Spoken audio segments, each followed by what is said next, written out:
નમસ્તે દોસ્તો. અત્યારે આપણે જે આપણી સિરીઝ ચાલી રહી છે કે રિમાર્કેબલ કેસીસ કયા કયા છે, એમાં એક બીજો કેસ છે.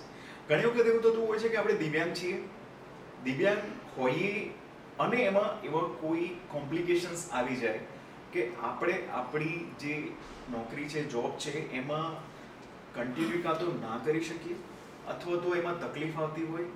પણ એવા કેસીસમાં ઘણી વખત આપણા પગાર અટકી જતા હોય છે અથવા બીજા કોઈ પ્રકારના અન્યાય થતા હોય છે. તો આ કેસીસમાં એવા કેસીસ આવ્યા છે કે જે રિમાર્કેબલ જજમેન્ટ આપણે ગુજરાતમાંથી ગયા છે. સર, એ કેસીસ કયા હતા? બે કેસીસ આપણે ઓફલાઈન વાત કરી. એમાંનો પહેલો કેસીસ જે હતો કે જે કદાચ ક્રોનિકલ ન્યુરોલોજિકલ ડિસઓર્ડર વાળો હતો, એ શું હતો? એ મોરબીના એક શિક્ષક હતા અને એની કન્ડિશન એવી હતી કે નોકરી કરવા સક્ષમ નહોતા.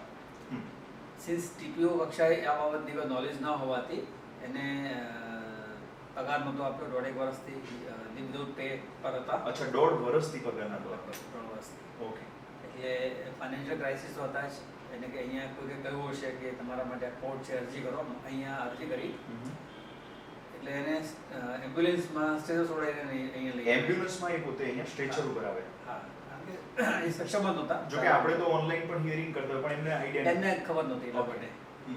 પછી અમે એ કેસમાં આ જે નોકરી લાગ્યા પછી કોઈ કારણસર દિવ્યાંગતા આવી જાય એના માટે કાયદાકીય જોગવાઈ છે. એના માટે સુપરની મર્યાદા ઊભી કરવામાં આવે છે અને એનો જે પગાર હોય એ કામ ના કરવા સક્ષમ હોય તો પગાર પણ પૂરેપૂરો મળવાપાત્ર હોય છે.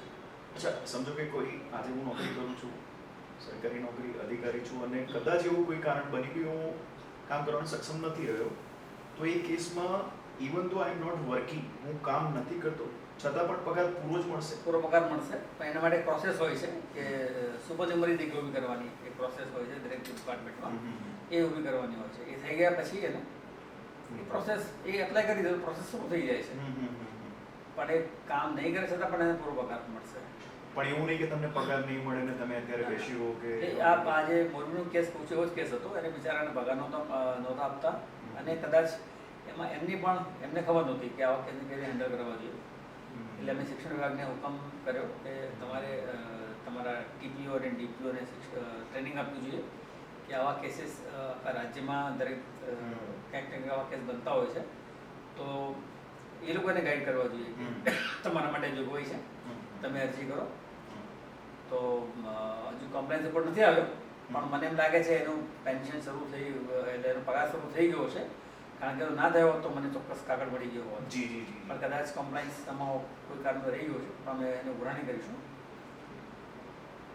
એટલે અલ્ટિમેટલી લેક ઓફ અવેરનેસ કદાચ જે ટીપીઓ સાહેબ છે, એટલે આપણે પહેલા એક વિડીયોની અંદર આપણે ચર્ચા કરી હતી કે જ્યારે પણ આ સરકારી અધિકારીઓ હોય એમને એક ટ્રેનિંગના ભાગ સ્વરૂપે આપણા તરફથી એક સૂચન જશે. એટલે just because of lack of awareness આ બધું ના થાય.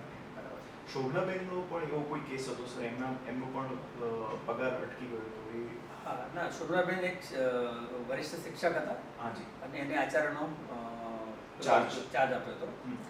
પણ બેનની ડિસેબિલિટી એવી પ્રકારની હતી કે આચાર્યનું કામ ટીચિંગ કામ કરવા સક્ષમ હતા.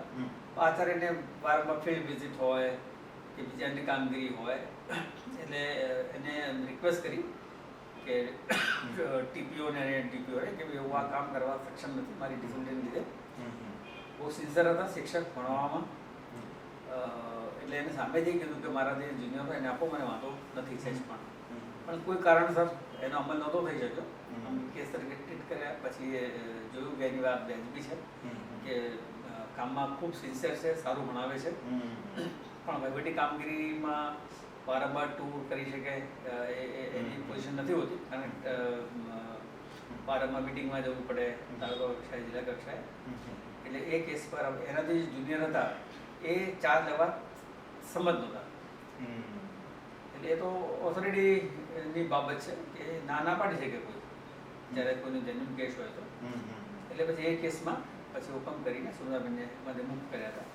પણ એવા બાકી બધી કામગીરી એ કરે છે. ખાલી મુખ્ય શિક્ષક તરીકે એને વિનંતી કરી હતી કે સાહેબ હું કામ મને મારી દિવ્યાંગના લીધે કરી શક્યો નથી.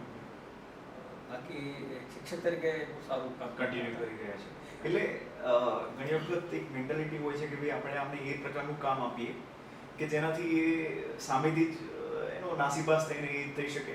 તો એવા કેસમાં દિવ્યાંગ હોઈએ જ્યારે આપણે ત્યારે નાસીપાસ થવાની જરૂર નથી. તમને લાગતું હોય કે મને અહીં આગળ અન્યાય થઈ રહ્યો છે તો પ્લીઝ રજૂઆત કરો, કેસ કરો. એક ઈમેલ કરવામાં કેટલી વાર લાગે છે? આપણે ઈમેલ તો દરેકે દરેક વિડીયોની અંદર આપીએ જ છીએ. ઓકે, તો આવા કેસીસની અંદર તમારે એપ્લિકેશન કરવાનું. Thank you.